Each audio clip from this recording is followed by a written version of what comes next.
네, 안녕하세요. 중소투자자입니다. 오늘 7월 5일 일요일이고요.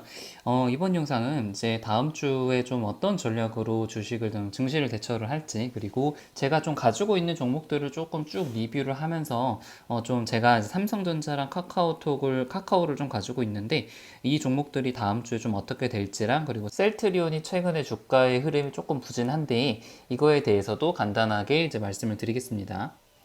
일단은 제가 이제 멤버십 전용 그 게시판에 올린 그런 글인데, 저는 이제 삼성전자를 한 700 정도를 가지고 있고 카카오도 한 700 정도를 가지고 있어요. 그래서 뭐 수익률은 높진 않은데, 제가 이제 매수를 했던 그런 아이디어는 삼성전자 같은 경우는 이제 5월 달 말에 처음으로 매수를 했고, 그 6월 초에 단기적으로 조금 고점이라고 생각을 해서 약간 부분 차익 실현을 해가지고 현재까지는 계속해서 이제 홀딩 중입니다. 그래서 결국 이제 반도체의 중심에 있는 삼성전자는 반도체의 업황과 그리고 이제 경기의 업황이 어떻게 흘러갈지에 따라서 주가가 이제 향방이 결정이 될 거라고 생각을 하고 있어요. 그래서 좀 전체적인 시각을 보자면은 저는 반도체 업황은 아무튼 돌아올 수밖에 없고 업사이클이 올 수밖에 없는데, 이게 문제는 시기의 문제라고 생각이 들어요. 지금 코로나 바이러스 때문에 모바일 수요라든가 전반적인 그 반도체 D램의 수요가 조금 꺾였는데, 이게 이제 다시 턴어라운드를 할 가능성이 굉장히 높은데, 이게 2020년 하반기에 그 턴어라운드가 될지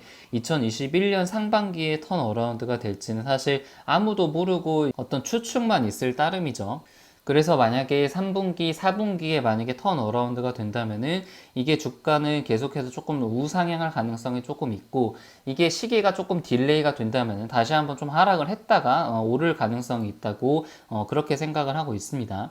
아무튼 중요한 거는 삼성전자 주가가 지금 5만 원대에서는 굉장히 저렴한 가격이라고 생각이 들고, 이게 시간이 좀 많고 여유가 있는 사람이라면은 이게 가격이 좀 떨어지고 조정을 받았을 때 비중을 조금 늘리면은 괜찮은 그런 수익률을 좀 볼 수 있을 거라고 그렇게 생각을 하고 있습니다.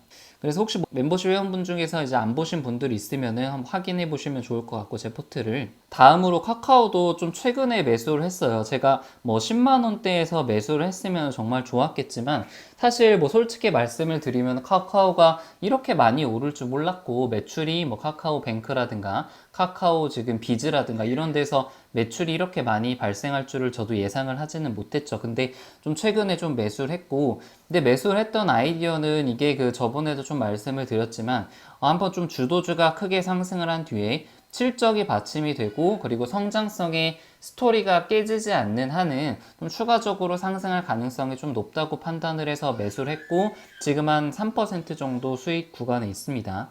그래서 일단 주도주 섹터에 속하고 성장 산업에 속하고 스토리가 뭐 단기간에 깨질 가능성은 없기 때문에 일단은 계속해서 좀 홀딩을 할 그런 생각을 가지고 있고, 다음 주도 약간 뭐 단기적으로 좀 조정이 올 수 있겠지만 한 5일선 정도에서 좀 지지를 받고 좀 상승을 계속 좀 상승 추세를 계속 유지하지 않을까 싶습니다.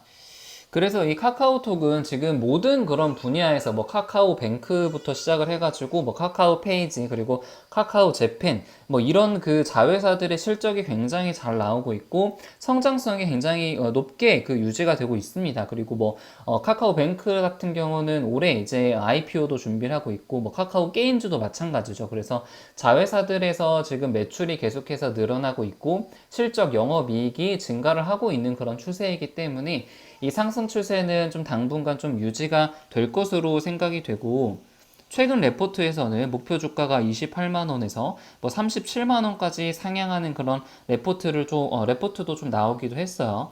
그래서 뭐 어떤 글들을 보면 이 카카오가 뭐 100만 원을 간다, 뭐 50만 원을 간다, 뭐 그런 얘기도 있는데, 저는 뭐 이게 물론 좋기는 하지만 이게 뭐 그렇게까지 아주 뭐 한 지금으로부터 2배, 3배까지 갈 그럴 종목이라고는 생각하지 않고, 어느 정도 성장성이 지금 끝난 뒤에는 주가는 또 다시 그렇게 하락할 가능성이 또 있거든요. 그래서 성장주의 특성이 성장이 이제 지속이 될 때 성장률이 굉장히 높을 때 주가도 상승을 하기 때문에 지금 시기가 그 성장률이 높은 시기라고 생각을 합니다. 그래서 좀 당분간은 좀 상승 추세를 이어갈 테지만 한 30만 원 중반에서 후반대까지 올라가게 된다면은 그때부터는 좀 차익 실현을 해야 된다고 생각을 하고 있습니다. 이제 마지막으로 셀트리온인데요. 셀트리온은 사실 제가 저번 주에도 말을 했던 게 이게 30만 원대에서는 전고점 부분이기 때문에 여기서 한 번에 추세적으로 상승을 하기는 조금 쉽진 않다라고 그렇게 생각을 했었고 말씀을 드렸는데 지금은 좀 단기적으로는 좀 조정이 나왔어요. 근데 저도 이거는 이제 주도주 섹터에 속해 있기 때문에 여기서 뭐 한 번에 이제 끝날 가능성은 좀 없다고 생각을 하고 있습니다. 그래서 지금 21선에서는 약간 좀 지지를 받고 있고 좀 추가적으로 상승할 가능성도 충분히 있다고 생각을 하고 있기는 해요. 근데 아무튼 이게 카카오나 삼성전자보다는 개인적으로는 어떤 실제 매출이 눈에 보이고 잡히는 것이 아니라 기대감이 훨씬 더 크게 작용을 하고 있다고 생각을 하고 있기 때문에 PER도 훨씬 더 높죠. 그래서 좀 개인적으로는 좀 매수를 하기는 약간 좀 부담스러운 영역이라고 생각을 하고 있고 이 종목보다는 좀 삼전이랑 이제 카카오를 가지고 있는 그런 상태입니다. 뭐 그렇다고 이 셀트리온이 절대 나쁜 주식이라거나 아니면은 뭐 여기서 고점을 찍고 완전히 하락을 하기보다는 좀 제 생각에는 단기적으로 좀 기간 조정, 가격 조정이 조금 필요할 수 있다 정도가 이제 저의 셀트리온에 대한 그런 생각입니다. 그래서 지금은 좀 유동성이 굉장히 풍부한 장세이기 때문에 이렇게 좀 경기가 안 좋은 와중에서도 성장성이 확인된 그런 종목들로 주식의 어떤 돈들이 다 쏠려 나갈 가능성이 굉장히 높아요. 그래서 지금 뭐 셀트리온이라든가 카카오, 네이버들이 굉장히 지금 주가가 많이 올라가고 있는 상황이고 유동성의 그 물이 멈추지 않는 한은 그러니까 뭐 금리 인상이라든가 뭐 재정 정책이 이제 더 이상 하지 않는다 뭐 이런 뉴스가 나오면은 성장주들의 성장성이 확실히 꺾일 수가 있겠죠. 근데 아직은 뭐 그런 시기가 아니니까 좀 지수는 좀 추가적으로 상승이 충분히 가능한 상황이고 어느 정도는 이런 종목에 좀 비중을 좀 가지고 있어도 괜찮다고 생각을 하고 있습니다. 네, 그래서 다음 주 전략에 대해서 간단하게 좀 살펴봤습니다. 네, 이상입니다.